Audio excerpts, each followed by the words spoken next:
अफगानिस्तान को सल्तनतों की कब्रगाह कहा जाता है।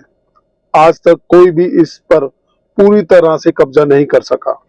आलम यह है कि सोवियत संघ और अमेरिका जैसी महाशक्तियों को भी यहां से अपनी सेना को वापस बुलाना पड़ा था। लेकिन भारत में एक ऐसा योद्धा पैदा हुआ था जिसने अफगानों को नाको तने चबा दिए थे। उस महान योद्धा का नाम था सरदार हरि सिंह नलवा। अफगानों को जहन में हरि सिंह नाम का ऐसा खौफ था, इसका अंदाजा इस बात से लगाया जा सकता था कि अफगान में महिला अपने रोते हुए बच्चों को कहती थी कि बच्चों चुप कर जाओ वरना नलवा आ जाएगा। तो ऐसे महान योद्धा की कहानी आज हम आपको बताएंगे कि आखिर कौन थे हरि सिंह नलवा। सरदार हरि सिंह नलवा महाराजा रंजीत सिंह की फौज के सबसे भरोसेमंद कमांडर थे। वह कश्मीर, हजारा और पेशावर के गवर्नर रहे। उन्होंने कई अफगानों योद्धाओं की शिकस्त दी कि कई हिस्सों पर अपना परचम स्थापित किया।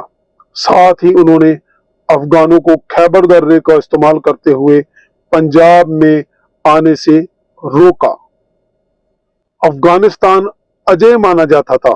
इसके मुताबिक अफगानिस्तान तब भी एक अजय इलाका माना जाता था, लेकिन हरि सिंह नलवा ने अफगानिस्तान के सीमावर्ती हिस्सों और खैबर दर्रों पर कब्जा करके अफगानों के लिए इस रास्ते से भारत में आने के किसी भी संभावना को खत्म कर दिया। अफगान लगातार पंजाब और दिल्ली आ रहे थे, तो महाराजा रंजीत सिंह ने अपने साम्राज्य की सुरक्षा के लिए दो तरह की सेनाएं बनाई। एक सेना का व्यवस्थित रखने के लिए फ्रेंच, जर्मन, इटालियन, रशियन और ग्रीक्स युद्धों नियुक्त किए गए थे। दूसरी सेना सरदार हरि सिंह नलवा के अंडर में थी। यह महाराजा रंजीत सिंह की सबसे बड़ी ताकत थी।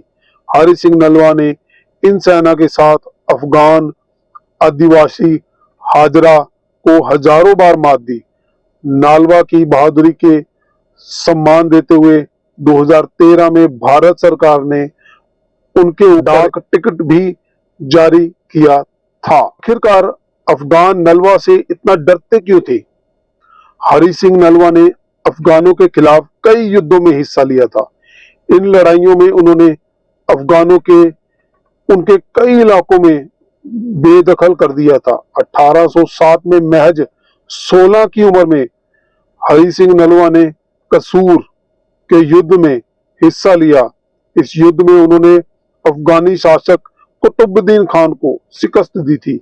वही 1813 में नलवा ने अन्य कमांडरों के साथ मिलकर अटाक के युद्ध में हिस्सा लिया था। आजिम खान के उसके भाई दोस्त मोहम्मद खान को मात दी थी। यह दोनों काबुल मोहम्मद शाही की तरफ से युद्ध लड़ रहे थे। सिखों की दूरदनी पठानों के खिलाफ यह पहली बड़ी जीत। पंजाब अफगान सीमा पर रखी थी निगाह। 1818 में सिख आर्मी ने नलवा और नेतृत्व के पेशावर के युद्ध जीता और नलवा को रुकने के लिए कहा गया था। यहां से उन्होंने पंजाब अफगान सीमा पर निगाह रखने की जिम्मेदारी दी गई थी। 1837 में नलवा ने जमरूद पर कब्जा जमाया, जो कि खैबर पास के रास्ते अफगान जाने का रास्ता था। महाराजा रंजीत सिंह एक बार जंगल में शिकार खेलने गए। उनके साथ कुछ सैनिक और हरि सिंह नलवा थे। उसी समय एक विशाल आयताकार के बाघ ने उन पर हमला कर दिया, जिस समय डर के मारे सभी दहशत में थे। हरि सिंह मुकाबले के सामने आ गए। इस खतरनाक मुठभेड़ में हरि सिंह ने बाघ के जबड़ों को अपने दोनों हाथों में पकड़ के उसके मुंह के बीचों बीच चीर डाला। उसकी इस बहादुरी को देखकर महाराजा रंजीत सिंह ने कहा कि तुम तो राजा नल जैसे वीर हो। तभी से उनका नाम के साथ नलवा जुड़ गया, जिस नाम से वो आज प्रसिद्ध हैं, सरदार हरि सिंह नलवा। अगर आपको हमारा ये चैनल अच्छा लगा, आपको वीडियो अच्छी लगी, तो हमारे चैनल को सब्सक्राइब कीजिएगा, बेल आइकन दबा दीजिएगा और लोगों के साथ ये वीडियो शेयर कीजिएगा।